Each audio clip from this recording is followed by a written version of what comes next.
শুভ সকাল বন্ধুরা, সবাই কেমন আছেন? নিশ্চয়ই ভালো আছেন আর সুস্থ আছেন। ঈশ্বরের কাছে প্রার্থনা করি সবাই সুস্থ থাকুন। আবার একটি নতুন দিন, নতুন সকাল। হ্যাঁ, সবাইকে শুভেচ্ছা জানাই। আর প্রখর রৌদ্র উঠেছে, কালকে থেকে ভীষণ গরম, মানে প্রথম এত গরম পড়ে গেছে আর কি। গতকালও ছিল, আজকেও ছিল। তবে এই নিয়ে আমাদের চলতে হবে। চলুন ধীরে ধীরে আস্তে আস্তে দিন শুরু করি। যদিও এখন 9টা বাজে ঘড়িতে। হ্যাঁ, সকালকার কাজকর্মগুলো খানিকটা সারা হয়ে গেছে, তারপর আপনাদের সাথে একটুখানি চলে এলাম রোজকার মতন। ঠিক আছে, চলুন। রৌদ্রের তেজটা এই জানলা দিয়েও তোমাদেরকে একটুখানি দেখিয়ে দিচ্ছি। কি সাংঘাতিক! সকাল 9টা বাজে এখন। 7টার আগে থেকেই 6টা থেকেই রোদ উঠে গেছে। কি প্রখর রৌদ্র, একটু দেখে নাও। এর মধ্যেই আমাদের চলতে হবে। আমি অলরেডি কালকে জানো তো শরীরটা খারাপ নিয়ে একটু গ্রসারির এই ডিবে ডাবাগুলো পরিষ্কার করে, এই আলমারির কিছুটা অংশ পরিষ্কার করে, যে আলমারির ভেতর থাকে এগুলো রোদ্দুরে দিয়ে ধুয়ে টুয়ে ভালো করে ধুয়েছি। ভালো করে ডিবেগুলো সব বার করে, পোকা লেগে যায় তো। আবার এই জানলাতে একটু হিট আসে, এই জানলাটাই আমার ভরসা। এখানে তো তোমার কোনো ব্যালকনিতে রোদ আসে না, যেটা আমার নিজের ফ্ল্যাটে যেটা আসে। এই জানলাটা একটু ভরসা, তাও বেলায় আসে রোদ্দুর। এর মধ্যেই সব বাচ্চারা দেখো পড়াশোনা ব্যাগ ঘাড়ে করে চলেছে। ওদেরকে তো যেতেই হবে, বলো। ব্যাগ ঘাড়ে করে সব বাবার সাথে পড়তে চলেছে, পড়াশোনা করতে চলেছে। হ্যাঁ, এইসব রোদে দিয়েছি, একটু একটু করে রোদে দিচ্ছি। কালকেও দিয়েছিলাম, আজকেও দিয়েছি।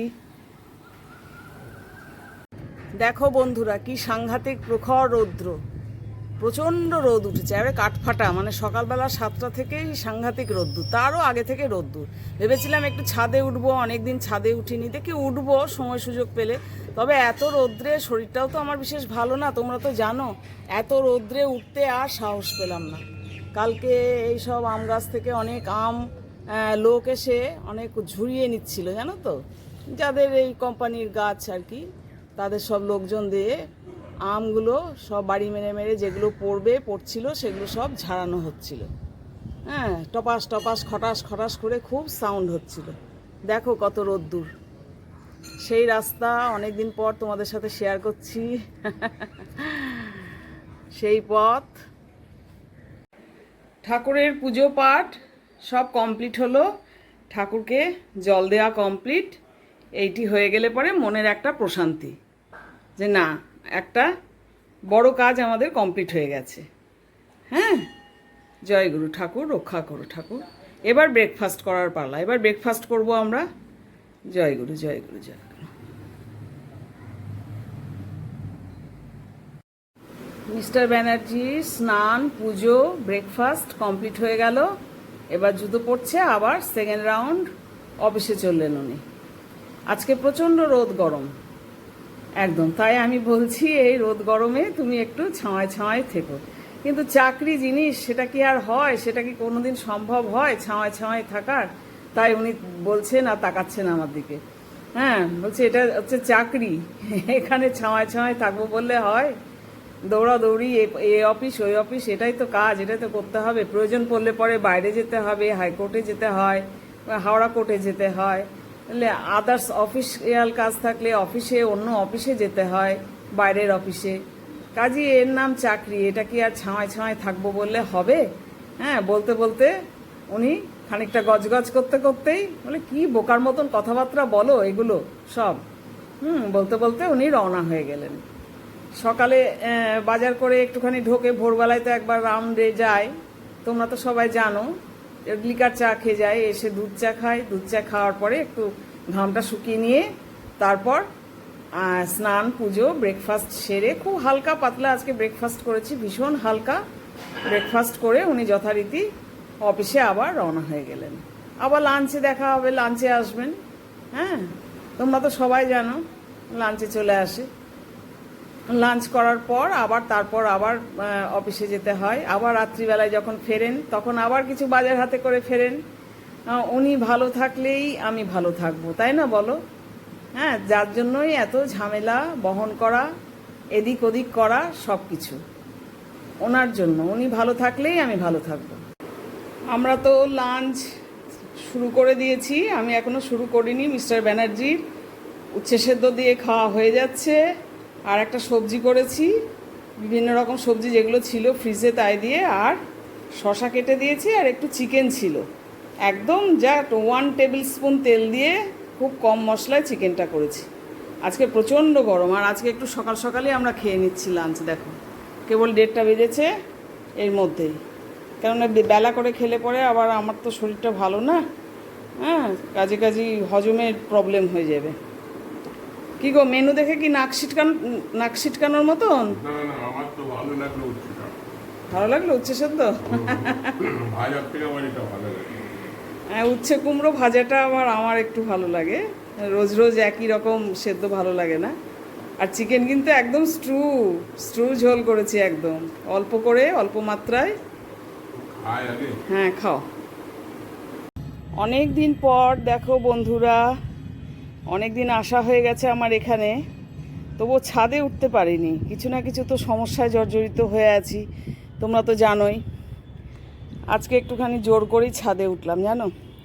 দেখছি এখানে খুব সুন্দর, জানো তো, জুঁই ফুল ফুটেছে। দেখো এখন পরন্ত সন্ধ্যা হতে চলেছে, খুব সুন্দর একটা জুঁই ফুল ফুটেছে, আর অনেকগুলো কলিও রয়েছে। এইসব গাছগুলো সব রোদে তাপে, এই গাছটিতেও প্রচুর কুঁড়ি হয়ে রয়েছে। দেখো জুঁই ফুলেরই কুঁড়ি হয়ে রয়েছে, কত সুন্দর জুঁই ফুলের কুঁড়ি হয়ে রয়েছে। সকালবেলায় মানে ভালো করে ফুটবে, কিন্তু সকালে আসতে পাচ্ছি না।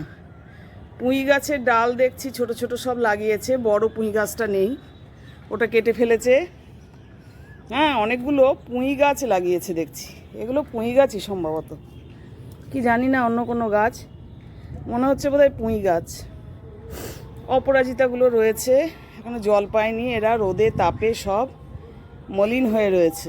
সকালবেলায় আবার তরতাজা হয়ে যাবে, কিন্তু সকালে তো উঠতে পারছি না, এত রোদে তাত হয়ে যাচ্ছে, ছাদে উঠতে পারছি না। একদম ভোরবেলায় উঠি না। হ্যাঁ, কারি পাতার আবার ফল হয়েছে গাছটাতে। আর এই সিঁড়ির যে বেয়ে যে উঠেছিল পুঁই ডালটা, সেটা আর দেখতে পাচ্ছি না, সেটা কেটে বাদ দিয়ে দিয়েছে। হ্যাঁ, আর যথারীতি ওপারে দেখো সুন্দর আলো জ্বলে উঠেছে। এই যে দ্বিতীয় হুগলি সেতু, এখানে আমার সঙ্গী সাথী, সেখানে দেখতে পেয়েছো কি সুন্দর দ্বিতীয় হুগলি সেতুটা দেখা যাচ্ছে। পরন্ত বিকেল, এখন সন্ধে লেগে গেছে, এখনই একটুখানি উঠলাম আর বললাম তোমাদের সাথে একটু শেয়ার করি। আজ অনেক দিন হলো চলে এসেছি, সেই 1 মে রাত্রে এসে পৌঁছেছি। তারপর একটা না একটা সমস্যা, শরীর খুব খারাপ, হ্যাঁ, যার জন্য উঠতে পারছি না। ওপরে দেখো এরা এখানে বাচ্চারা খেলছে, ওই যে ওরা ইয়ে করে না, স্কেটিং করে, ওই ওদের এই কটি বাচ্চা নিয়ে এদের ক্লাস চলছে, স্কেটিংয়ের বাচ্চাদের ক্লাস চলছে। সেটি চলছে, সেটি করছে এরা। দুটো মায়েরা দাঁড়িয়ে আছে ছোট ছোট বাচ্চাদের নিয়ে, বেশ ভালোই লাগে। সবাই সবার মতন ব্যস্ত, এনগেজ, পড়াশোনা, বাচ্চাদের নিয়ে। এই যে দ্বিতীয় হুগলি সেতু, আমার সে বন্ধু। সকালবেলা একবার ভাবলাম যে একটুখানি, আমার এখানে তো গম নেই, আগে রাখতাম গম, একটু মুড়ি নিয়ে উঠি, কিন্তু প্রচুর রোদ উঠে গেছে সকাল 7টায়, তখন না এত গরম 2 দিন থেকে, আর এত রোদ যে আমি আর পারলাম না, ভয় পেয়ে গেলাম ওপরে উঠতে ছাদে। আর শরীরটাও তো আমার ভীষণ টলমাটল চলছে। ওই যে মা গঙ্গা দেখতে পাচ্ছ তোমরা, এই দেখো মা গঙ্গা, এই নাড়ায় আমার সঙ্গী সাথী, ওপারে বাবুঘাট। গঙ্গা দর্শন করিয়ে দিলাম। এপাশ দিয়েও দেখা যাচ্ছে হুগলি সেতু। এই যে এরপরে হাওড়া ব্রিজ দেখা দিচ্ছে। আর এই হলো সেই পার্কের মাঠটি এখন ফাঁকা। ওদিকে স্কেটিং করছে কিছু বাচ্চারা, এদিকে ক্রিকেট হাতে করে আসছিল, তাহলে অন্যদিকে ক্রিকেট খেলছে বোধহয়, ব্যাট বল এসব নিয়ে বাচ্চারা সব আসছিল, কিন্তু মনে হচ্ছে ওরা অন্যদিকে খেলছে। এত বড় আবাসন তো, অন্য রাস্তায়, অন্যদিকে এরকম রাস্তায় ওরা খেলে, বাচ্চারা ক্রিকেট খেলে সব।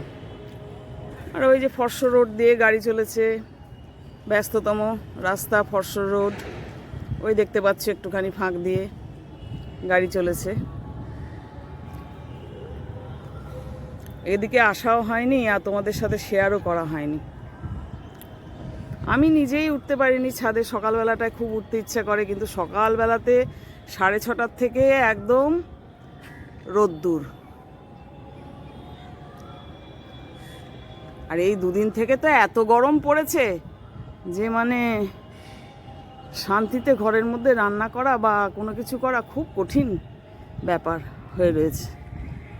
আমাদের ওয়েস্ট বেঙ্গলে যে শুধু গরম তা কিন্তু নয়, গরমটা শুনছি কিন্তু চারিপাশেই পড়েছে এবার। অন্যান্য দিকেও গরম পড়েছে, ভীষণ গরম পড়েছে। এই ছাদের দিকেও খানিক আসছি, ওই ওপারটা দেখা যাচ্ছে কলকাতা, সব আলো জ্বলে উঠেছে আস্তে আস্তে।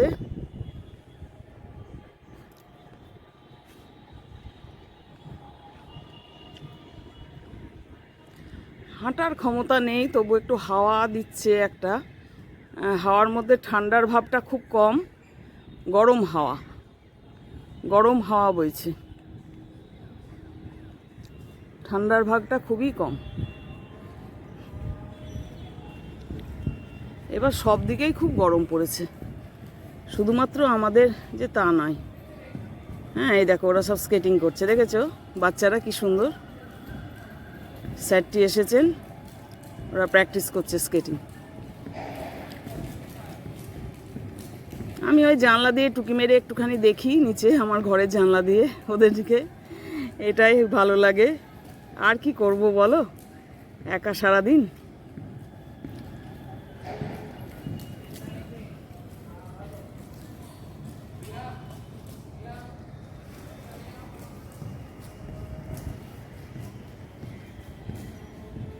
যে যা সে তার মতন দিন অতিবাহিত করছে, ব্যস্ত রয়েছে সব চারিদিকে।